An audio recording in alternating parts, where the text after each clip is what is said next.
Good Tuesday, everyone. Welcome to the Volquest.com podcast. I'm Brent Hubbs. Glad to have you along with us with Austin Price and Grant Ramey. On this Tuesday, the NFL draft is complete. The transfer portal window has closed for both football and basketball, but transfer portal work is not done. We're going to dive into that. We'll dive into the draft. We'll talk a little baseball.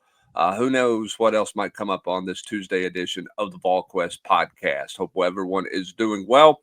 The Tennessee Big Orange Caravan kicks off this week. They got 3 days. We'll have that covered for you coming up later this week as well. So lots of things going on as we turn the calendar to the month of May. But let's start first, guys, with the transfer portal. And let's start on the football side of things, Austin Price. Tennessee's had some visitors in. The portal has closed. Let's talk about the portal closing. Tennessee seemed to come through okay. I mean, the loss of Larry Johnson, it seems, one that's pretty significant.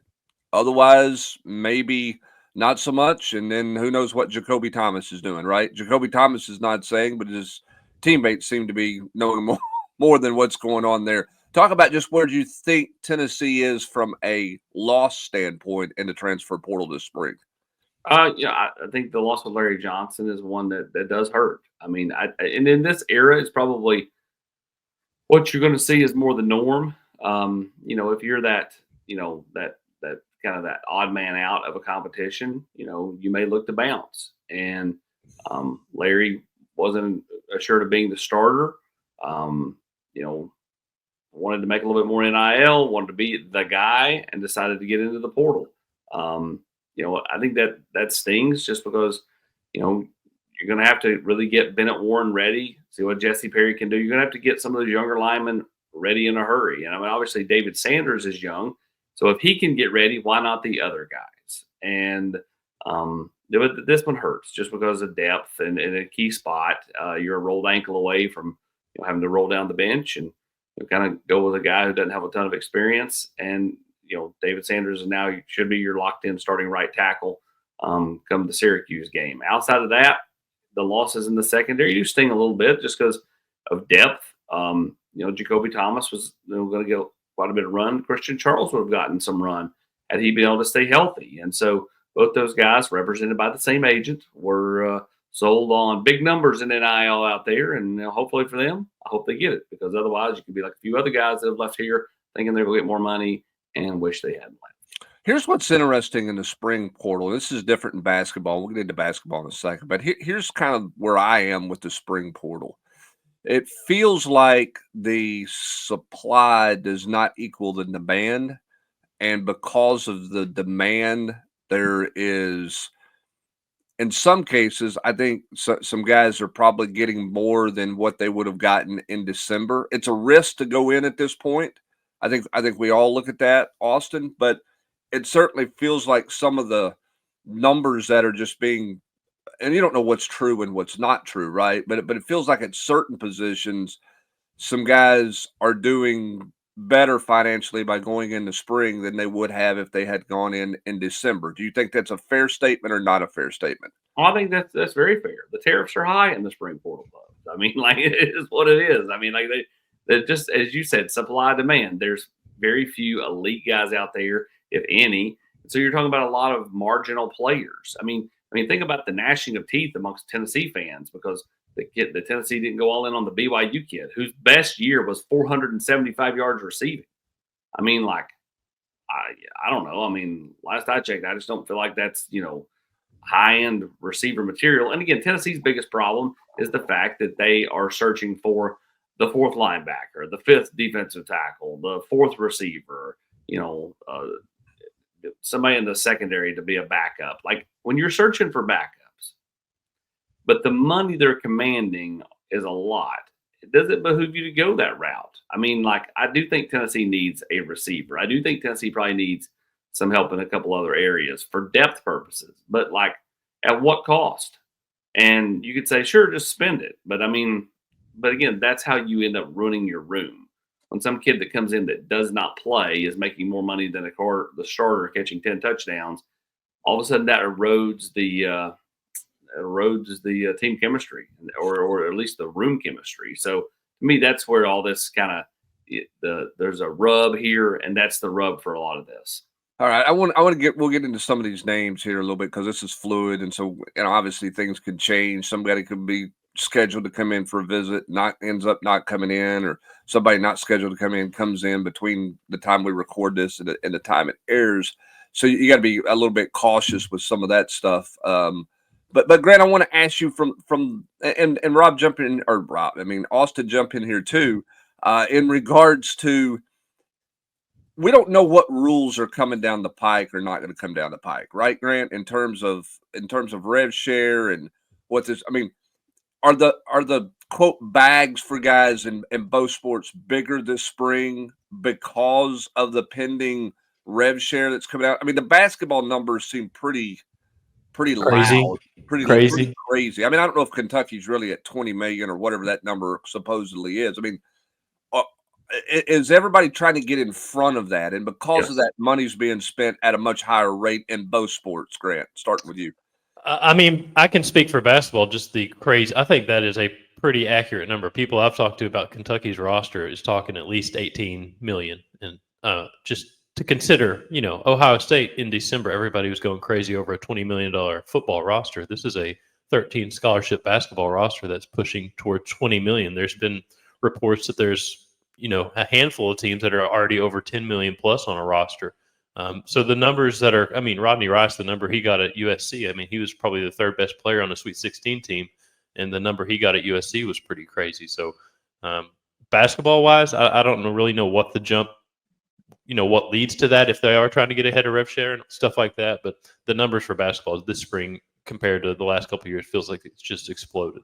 Well, they absolutely are, because with the whole clearinghouse thing that everybody says is going to go into effect. Again, this is all couched with the fact that that's the plan, right? To have this nice clearinghouse where the NIL deals go, and they're either checked off or they're thrown in the trash, and as pay for play. And so right now there is no such thing. So everybody is spending bigger and larger amounts this year in all sports. Before July 1, and so does that settle? I would tell you, maybe a little, but I also think that, kind of the old Jurassic Park, life finds a way. So what happens when you get to, when there are these rules?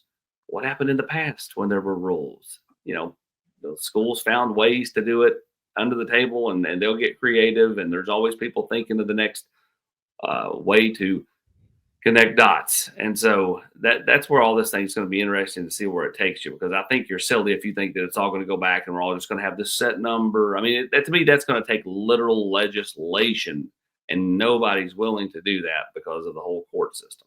Yeah, well, I mean, so I don't understand why it behooves you to go through a bunch of money and let the market get way out of control. I agree. If you're not, I mean, guys aren't going to take pay cuts next year, right? I mean, exactly. Are we going to come back to a kid that's making 7 figures and go, hey, Rev Share's here, you got that big money that first year, but now you got to take, half of that's gone or whatever, because you're taking a pay cut here.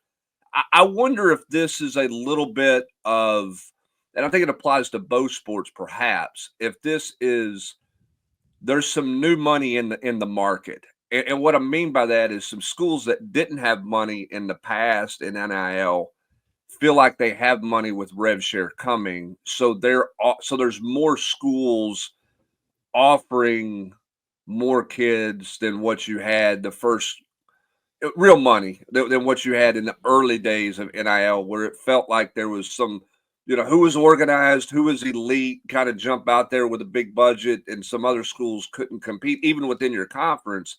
But now those schools who couldn't compete early on feel like they've got some money they can compete with because they've planned for Rev Share's arrival. Fair or not fair? I think that's fair. I think everybody kind of has money now. And again, eventually I think everybody's going to have money, which goes back to old school recruiting. So you better have a staff that can recruit.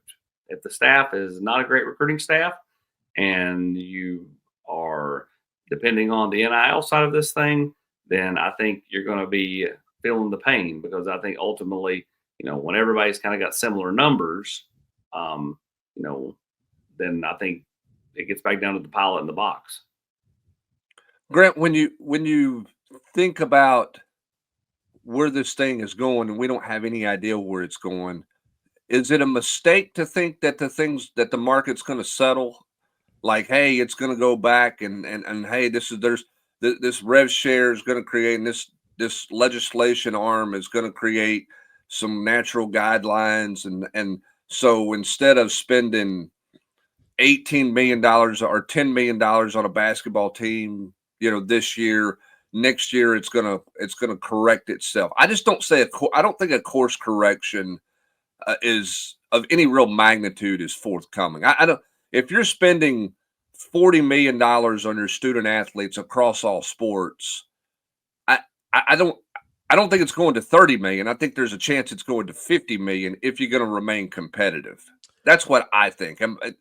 Maybe you disagree, but that's what it feels like to me, is that we're not going the other direction. The toothpaste's not going back in the tube financially. Right. I feel like you can't bank on course correction or kind of settling. I thought early in the portal era, when the numbers kept going up, that at some point it would kind of plateau and maybe settle down. And we've seen from the numbers, the number of athletes that are in the portal in all sports, they just keep going up every single year. It's crazy. So I don't know that you can expect money wise that there's going to be any kind of course correction. And I agree with Austin. Like, you can put guidelines in place, but when that happens and they think everybody's playing by the same rules, there's going to be people that just work around the guidelines and figure out ways to, do it like they did in the past, like Austin's talked about, where you're just kind of skirting the rules and trying to do your own thing. So I think you can put guidelines in place, but I don't think you can expect or assume course corrections or money going down at any point. I mean, like you're talking about, how do you go back to a kid and say, take less money than you got, on that first deal, that first year, that first deal, whatever, when the numbers were so big in the past? Well, here's what 30 years has taught me, Austin. There are people who there are elite people in roster acquisition who have found ways to be ahead of the rule. That they've been smarter than the people putting in the rules. It's a little bit like the old cycling world, back when they could get around all the testing, right? That they were so far advanced, they were ahead of the rules makers. They were one step ahead.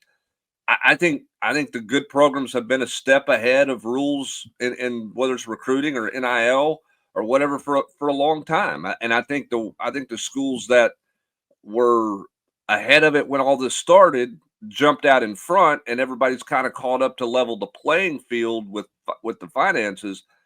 But that doesn't mean there's any regulation in it. That just means that everybody's kind of sort of caught on to what everybody else is doing. Are you telling me that everybody needs a Wizinator? You know what I'm saying? Look, there are programs who are always ahead of whatever rule might be in place. I mean, that's playing in the gray, or whatever you want to call it, is just how athletics has worked for a long period of time in the amateur world of college athletics. And we use that term with air quotes and loosely. But I mean, I'm with you. That's why I said life finds a way. I mean, there's going to be schools that figure out a way to add to their pot, whatever that number is. They're going to find a way to add to their pot. Whether that's through legal NIL that's approved by the clearinghouse, through small businesses. Basically, Marty Bird that thing. You use the casino to launder the money. Like, they're going to use the local businesses to push money towards kids, or through other ways. So yeah, I mean, it's going to be interesting to see how it's done. If you're sitting back and you think it's all going to be normal, then maybe it will be. Maybe you'll be right, but there's also a possibility you're wrong, and at that point, you're getting lapped.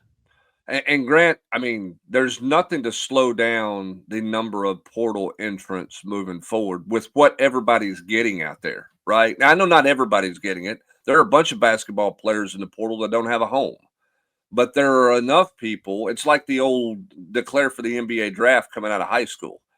Because there was one or two guys, there were some people who made bad choices, but they saw what other people are doing. I think the same thing is there in the portal. No basketball player is going to look at it and go, well, I shouldn't go in because there's a bunch of guys who didn't land where they wanted to go. They're going to look at the guy who did land somewhere and did get a big payday and go, I'm that guy. So I don't think there's anything to slow down the portal entries when you talk about the amount of money guys are getting, what Rodney Rice is getting and some other players are getting out there. Why stay where you're at? I mean, you think you're going to get a big number somewhere else if you're about looking for some money. It's kind of the NBA draft argument of it just takes one team to fall in love with you and to take you in whatever pick, and you're going to get X amount of money. Well, it just takes one team to need you to kind of get desperate in the portal and to throw a pretty crazy number at you. I mean, yeah, it is a gamble, but I guess it's less of a gamble maybe than the NBA draft or NFL draft, because you can withdraw from the portal, you can go back to school, you can do whatever, but it just takes that one team to put out that crazy number, and it's worth the risk if you're trying to make that argument for a player to go into the portal. Well, I mean, you go back to the series, The Last Dance, and like Scottie Pippen was painfully underpaid for a long time, right? Well, if you get kids that you have on a contract, they've agreed to play for whatever, and then you bring somebody in out of the portal that's less of a player than them, and all of a sudden they know they're making more money. And listen, here's the deal: how do they know? Because all kids are morons, and they all tell each other, right? It's all they're all trying to prove themselves. Oh, I got 500, I got 600, I got 800, I got 1.2. And they can't just keep it to themselves. And so then you infuriate the player who is more established, that is probably making less money, and there's a rub there. And so kids are not willing to, like, let's say, Rodney Rice, use him as an example. Tennessee was not going to pay Rodney Rice more than they're playing Jacoby Gillespie. I mean, that just doesn't make any sense when Jacoby Gillespie was far more the more coveted player. So once Jacoby Gillespie was in the boat for whatever he's making, they weren't going to pay Rodney Rice more than that. And that's just dumb, because at the moment that happens, what's Jacoby Gillespie going to do? I want more, because they all want more. Well, it doesn't mean they have money problems either, and it doesn't mean they're cheap. They're they're thrifty. They put a value on a guy. They have their certain analytics and stuff they look at to put values on players, and they're just not going to go into it with a blank check mentality. Well, there's only so much money to go around, Brent. At the end of the day, there's only so much money to go around. You threw out the random. I know you're just speaking in generalities. The $40 million number for the entire thing, but I mean, like the cost of being an everything school that Danny White wants to be. That's hard, because in a lot of ways, when there's only so much to go around, you're robbing Peter to pay Paul when you're giving more other sports more money versus the other sports. So I mean, it's tough. Well, and I think if there's not some way to create some guardrails, I think it's going to be really hard to continue that, because the number is going to continue to climb. So we'll see what that looks like. Again, the spring portal and basketball and football are very different. So Grant, let's talk about the spring portal in basketball. This is where it's a one time where everybody goes in. This is where there's good players in the spring portal, because there is no two portal window system in basketball. Tennessee's made some hay in the portal. They have tried to get with some other guys. Rodney Rice, we mentioned some other. Tennessee's still got to find some help in the portal. They can't be done with roster acquisition, whether it's portal or whatever. They've got to find some more players. Where do we think Tennessee is at this point in trying to add shooters and trying to get them the final help they need in the backcourt for this basketball team? Amari Abrams, kind of the new name, Louisiana Tech guard, scheduled to be on a visit to Tennessee on Monday. Averaged, I think, close to 13 and 4 at Louisiana Tech last year. Had a really pretty good year. Shot 37% from three. I think he hit 67 threes. So he's a good shooter. I think physically he would play the role Tennessee wants to play on defense, and play perimeter defense the way Tennessee wants to. I think he would be a fit there. I think it'd be a really good option if Tennessee was able to finish that one and add him to this roster. I think Tennessee has 3 spots open as we're sitting here today. I would fill all of those spots if I could fill all those spots. Darius Adams, that's obviously not a portal name, but he was a 5-star kid that committed to UConn, sided with UConn. He got out of his letter of intent. Tennessee's been interested there. I think Tennessee's still a factor there. I think he visited, I believe it was Georgetown and Maryland over the weekend. Alabama was involved for a minute. Michigan State was one of the teams that he picked Tennessee over. He picked UConn over Tennessee and Michigan State back in September when he committed to UConn. So that's an option. I think internationally is an option. I think Rob mentioned that a couple weeks ago, that they would use those contacts to try to, look for talent over there as well. So Amari Abrams, the newest name, Darius Adams, the name that's kind of still out there. I don't really know what the update is. They're supposed to have a Zoom call there with him at some point, but I think they're still involved there. But three open roster spots. I would try to fill all three of them if I could. And I want to address this a little bit because this hopped up on the board, I guess, maybe over the weekend with some stuff that was on TikTok and all that with Jordan Gainey and what did that mean something or this, that, or the other. Here's where I am on the 5-year rule. I think that if the House settlement were to go through, and we'll see what they come back with the roster limits, I think the NCAA has to come back and agree with the judge so that they can get moving on the House settlement. This thing's so far down the road. I don't know that you can delay this thing any further along. I think it's got to get done. So I do think that the NCAA will come back to some compromise with the judge on the grandfather roster limits or whatever. Once the settlement gets started or gets done, so to speak, then I think there's a chance that they move forward with the 5-year thing. I think the question with the 5 years is twofold. One, when does that go in? When do they pass that legislation for 5 years? Is that a summertime ruling? A lot of people think maybe July. The question I have with that is, are they going to say basically it only affects people going forward? Are they going to come back and say, if you have exhausted your eligibility, you can't get the 5th year? Because that prevents somebody from who's 25 years old, who's working in a corporate world, from coming back and trying to play. Now you got academic things and all that, but do they try to prevent somebody who just finished playing from getting an extra year? Or is that a legality that you can't do, and they're trying to start this as late as they can to limit the number of people that would be possible for, because they've already entered a professional deal or they've already got a hired agent, a legitimate agent as a professional athlete? I don't know. I would not get too caught up in the whole TikTok whatever was out there with Jordan Gainey and all of that stuff. That's me. You guys may have a different view on it. I just don't know exactly how wording is going to come about whenever the 5 for 5, which I think we all agree is going to happen at some point, how that's going to be worded and what the translation is to that. As Austin Price has a but moment, because he's got that head tilt that says but. So go ahead with your but.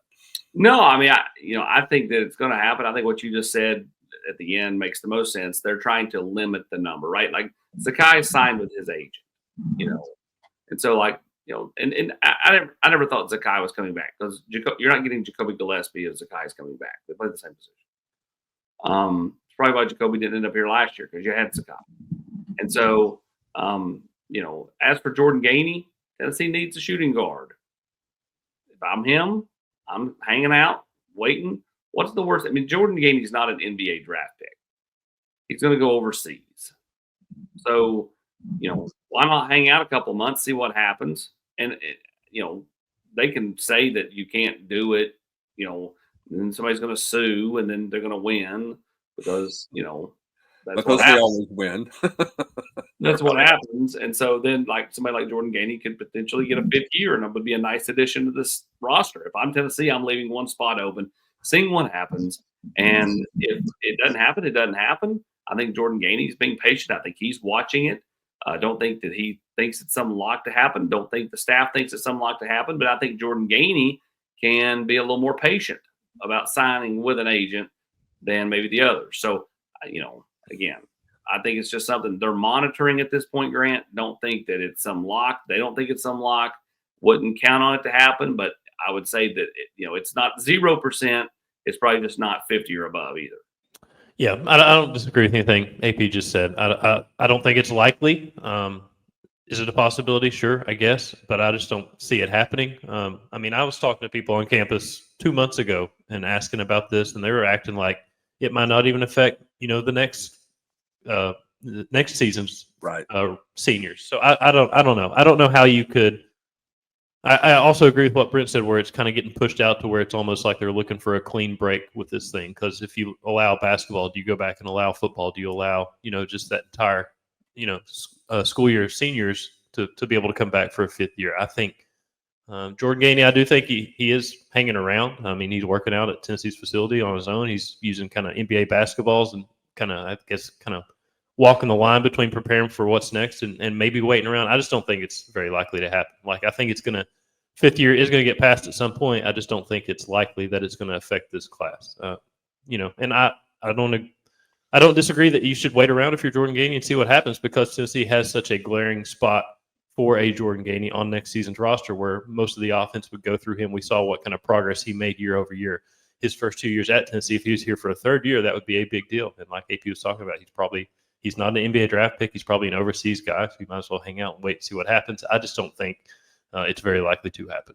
So, yeah, I mean, I go back and forth. Like, I think if and when they pass the 5 year thing, somebody that isn't like in his type shoes is going to sue. And when it's just the Pavia thing, right? Like, Pavia, no one, how many people when I was sitting over there and I talked about Miles Kitsman on campus subs, and how many people over there on campus from the admin right on down said, nah, he ain't going to win. Pavia's not going to win. And I said, yes, he does. They all win. And what happened? They won. And then there's Miles Kitsman back for another year. It's a huge get, right? Even with him getting hurt, like, he'll be back for the season. It's going to be a big get. Same thing here. Like, somebody's going to sue when this happens to get to and when one wins, they all win. Yeah, I don't disagree with. I don't disagree from the standpoint of if somebody wins and you have the quote exact case with the junior college thing and everything, then yeah, and it follows suit. That's why Miles Kitsman never had to go to court for his deal, because he was in that ruling there. I don't know how that's going to happen. Here's the other question I have too in this. We talk about they're trying to limit, if it went into effect and it were in some way retro, it would limit the number of guys there. If everybody has an agent now, what does it matter if you have an agent? I mean, as long as you haven't signed a professional deal, you're right. Can't you just come back? I mean, I don't know. I mean, are we going to suddenly qualify an NIL agent versus it's still a contract. Like, to me, that was, for years, Grant, that was always the thing. Did he hire an agent? If he hired an agent, then there's no chance he could decide to come back for his senior year if he was leaving early. Then the NBA put the thing in there. Don't hire an agent. You can go in the draft. And if you don't like your draft projection, then you can pull your name out as long as you haven't hired an agent. Hell, everybody's got an agent. They got an agent when they're in the 10th grade anymore in future college athletics. So what does that rule even matter? Yeah, I don't know. I don't have the answer to that. Either. I'm spitballing. It just popped in my head while we were talking about this topic. Right. I mean, you can go on social media and you can see Zakai Ziegler working out. He's off on his own, doing his own thing, working out with his own trainers and his own people. And same thing with Jemai Mashak. And Jordan Gainey is still around him. Obviously, his dad's on staff. Maybe that's a different story. But I don't know how much the agent makes a difference. But I do think you can kind of look at what these guys are doing and kind of see that they're either moving on or they're kind of hanging around. And I think for Jemai and Zakai, at least, they've moved on, it feels like. Yeah. And Josiah Jordan-James worked out in Miami for true. Months and then came back. But he had a year of eligibility. He didn't have to wait. He did. It was everybody's situation is different. All right, let's move on because we're dealing in way too many hypotheticals. Just wait till Kelly Washington and Chris Winkie, who still have a fifth year left, come back. Just wait.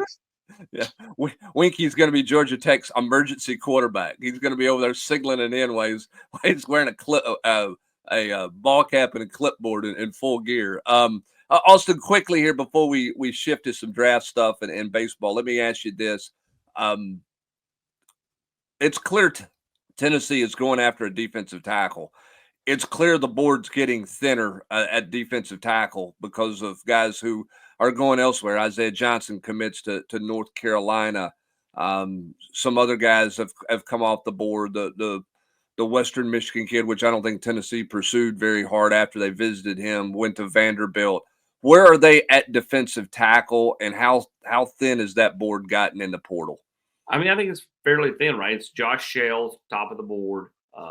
That's the Grand Valley State It's kid Grand Valley State. who's But going to have a bunch more opportunities because it seems like the longer he remains uncommitted, the more his phone's ringing. yep. And when I talked to him Sunday night, Miami and West Virginia had reached out. You talked to him Sunday afternoon. Kentucky was in play. Wisconsin. He's going to visit SMU. It sounds like he's going to take at least 2 or 3 more visits. When he said like timeline for me, he said, go take a few more visits and then try to come to a decision in the next couple of weeks. I mean, it certainly feels like if Tennessee's going to wait on him, then they're likely going to either be All or nothing, boom or right? bust, Yeah. right? And I think that it certainly seems like it's coming up bust at receiver. They can't even get kids to campus. And then other positions, it just feels like it kind of feels like the roster is where it is. Like, it feels like we're waiting on, do they add a defensive lineman or not? And that's it. So that's kind of where we are with this thing. Unless there's some receiver that comes out of left field, there's no linebackers that's visiting. They do have the kid coming in from South Florida, a great name, Brent Austin. That's fantastic. But outside of that, I gotta find out if his middle name's Rob. Eric, could be Eric. Yeah, maybe Eric, maybe Matt. But it can't be Grant, right? No. No, can't be Grant. Nobody names their kid Grant anymore. Can we put an underscore in his name somewhere? Nope. So we'll see what happens if they add there. But it does feel like that the numbers are to win. I mean, there's nobody new going to go in, right? I mean, it's you're 48 hours or whatever. I mean, it doesn't feel like there's going to be somebody could in theory go in, but have they? I mean, I don't see anybody that's going in having not announced they're going in, right? Like, right. Like Tennessee didn't have to put in Jacoby Thomas till early in the week, but everybody knew he was planning to go in. Right. So, I mean, I don't think there's going to be a bunch of surprises going in this week. I mean, I think you kind of know what is out there and what's not out there. So we'll see who Tennessee gets on campus. We'll see what happens in both sports in regards to roster additions, both in football and basketball. Let's quickly shift to the NFL draft and where Tennessee's where they landed in the draft and unrestricted or undrafted free agents and all that. Grant, give me your biggest takeaway from Tennessee in the draft, as the Vols have, I think, 4 guys drafted in this draft, and it's 2 of the last 3 years or something like that. It's the first time that's happened since the early 2000s, it feels like. So what was your takeaway from Tennessee in the draft? Omar Norman Lott, hearing his name called in the second round, to go to a franchise like the Kansas City Chiefs. It was the Kansas City Chiefs with Omar, was it not? Am I mistaken? Yes. Averaging 18 snaps a game, no less. I know that. I mean, I just didn't expect that.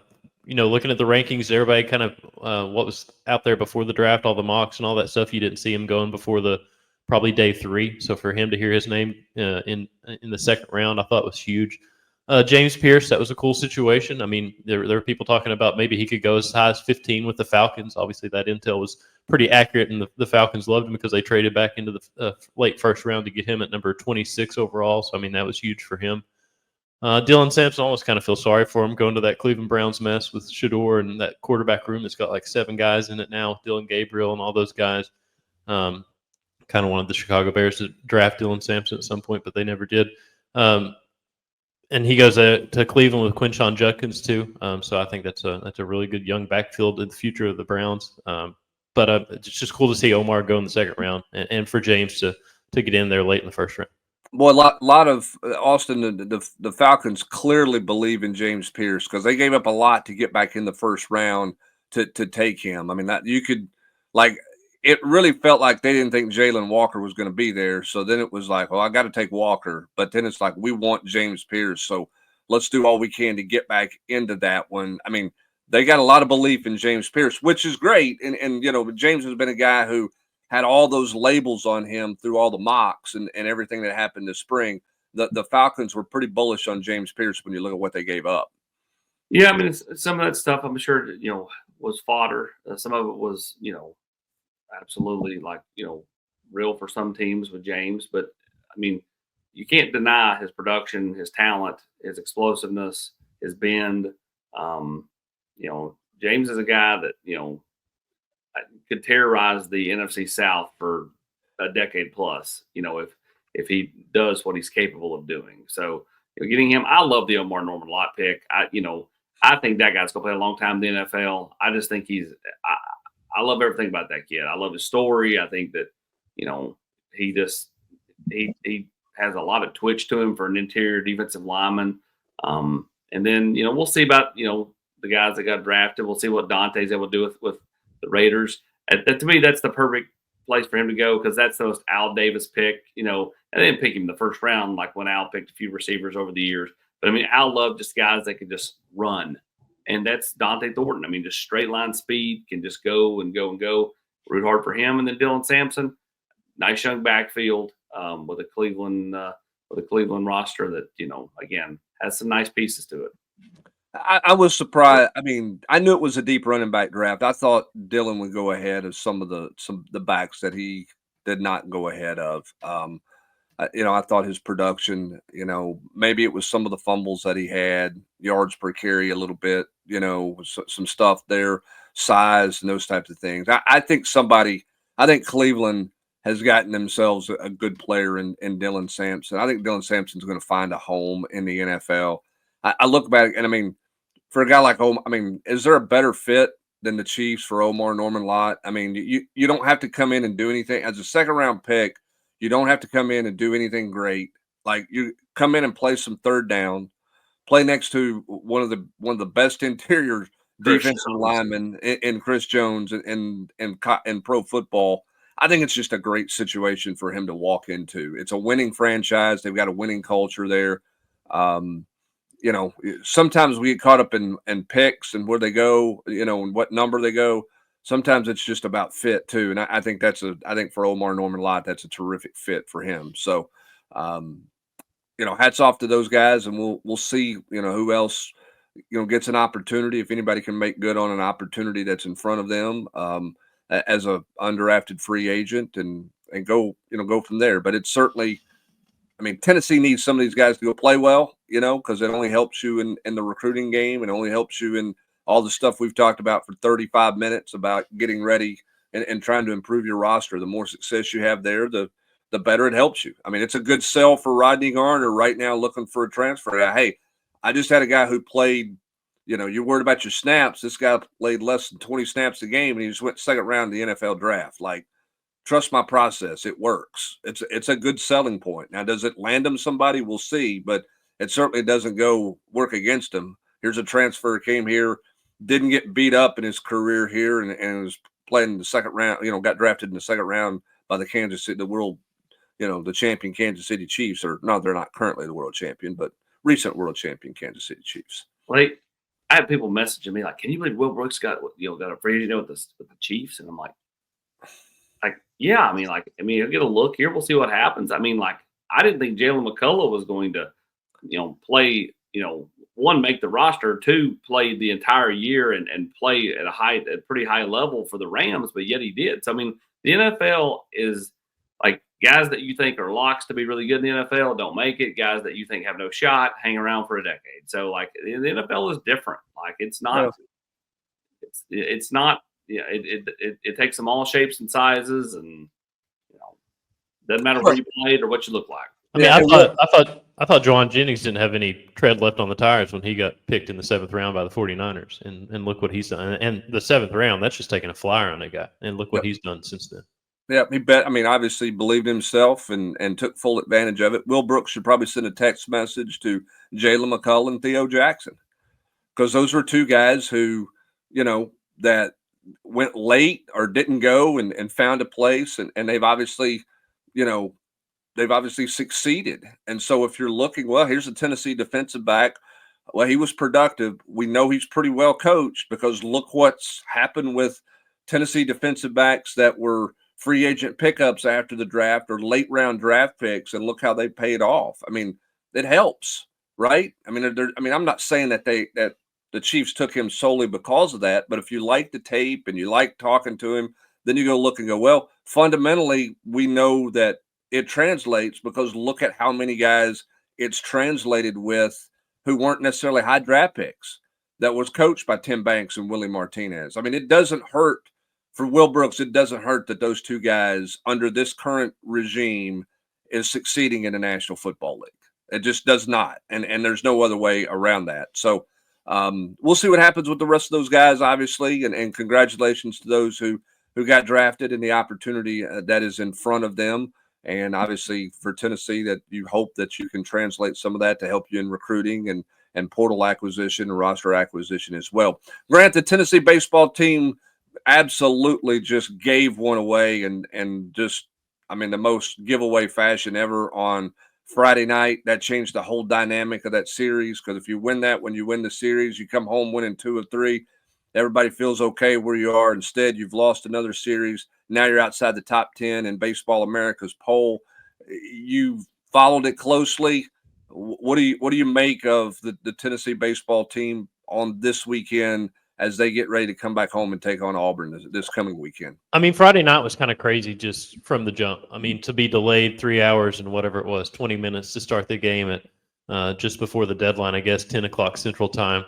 And to be as dominant as they were for really 8.5 innings of that game. What Liam Doyle did, how clean they played that game for 8.5 innings. And, that first Dean Curley error, I don't know that he's getting that guy at first, even if he does throw it on target there instead of throwing it high. The second one, you got to make a play there. You can't let it bounce off your chest, and you can't let those things just kind of add up and snowball. And to give up 6 unearned runs is in the bottom of the ninth is crazy. To bounce back the way they did, what Mark Phillips did Saturday night was huge. And they started off pretty well too on Sunday. And AJ Russell went, I think 37 pitches, 1.2 innings pitched. They got out to that 2-0 lead, and then it was just kind of all LSU from there. So yeah, it's that Friday night that kind of just alters everything. And now you've lost 3 of your last 4 SEC series, I believe. I think they've lost 3 series in a month for the first time since the first year of Tony Vitello in 2018. So you got a lot of questions to answer going forward. This team needs to. It feels like they have plenty of pieces. They just have to figure out how to play winning, clean baseball more consistently, I guess. Yeah, and they've got to figure out what their situation is for their Sunday starter, and they've got to figure out how they're going to. They've got to get some more trust. The bullpen has to give them some more trust in terms of they need somebody to eat some innings. I mean, they had guys last year that could eat up innings for you.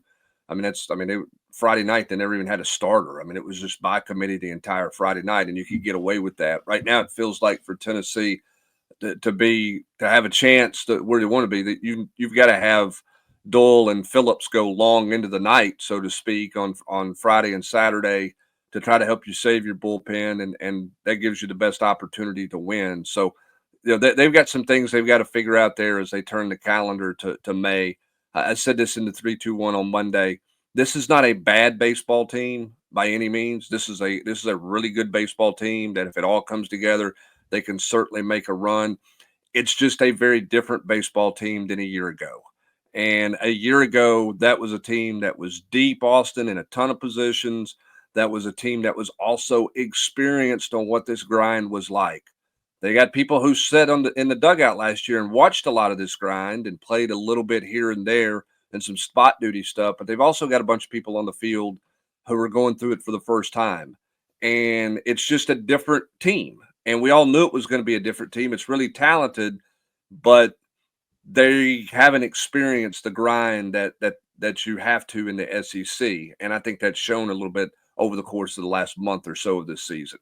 Well, coming off of the national championship, the worst thing that happened to Tennessee was the same thing that happened to the basketball team. They were the last team in college baseball, just like the basketball team was the last team in college basketball to be undefeated. And so it set a narrative with fans that, no, roll back out the ball and we're going to win it again. And like they still have, as you said, a really good baseball team, but they're not perfect. And they've got to find their niche between now and the end of the regular season. That way, when they head into, regionals, super regionals, and for Tennessee's sake, I know they're hoping they can close strong so they can host, that they have a shot. They don't have Christian Moore. They don't have, they do have that guy. They have Dean Curley, but they don't have Christian Moore. They don't have Blake Burke, But they don't have Xander Seacrest, and they don't have Kirby Cannell, and they don't. And Kirby, you talk about an innings eater, Hubs. I mean, if you go out there and he had the rubber arm that just, he could pitch all 3 days and give them, an inning. And he knew what to expect in the league. He was he had played so long in the league that he understood it all. So, we'll see. I think it is going to be interesting to see what this team.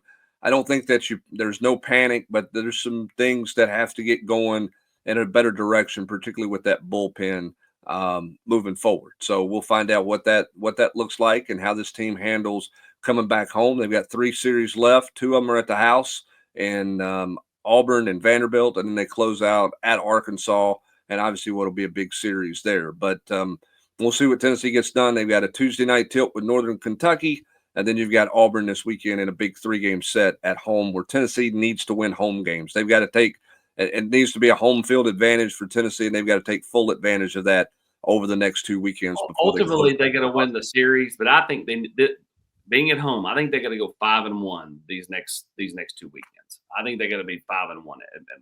Yeah, I mean, again, and here's what hurt. I mean, Friday night hurt, and I know we're going to run here, but Friday night losing that one hurt, losing that series really hurt, Grant. But what really hurt was losing a home series to Kentucky. Right. Losing a home series to A&M when A&M wasn't playing well. It's those 2 series that hurt you more than even the Friday night, collapse was in the 9th inning. We talk about it all the time in basketball. You got to hold serve at home, right? And Tennessee missed the opportunity. You can't go back and get them, but Tennessee can't afford to lose those opportunities at home here the next 2 weekends. No, and I think Tony was asked Sunday in Baton Rouge, like, what's going to be different in May? What makes you believe that you can be a better baseball team in May than you were in April? And he basically said, we have to be good at home. We have to have a good homestand coming up right here.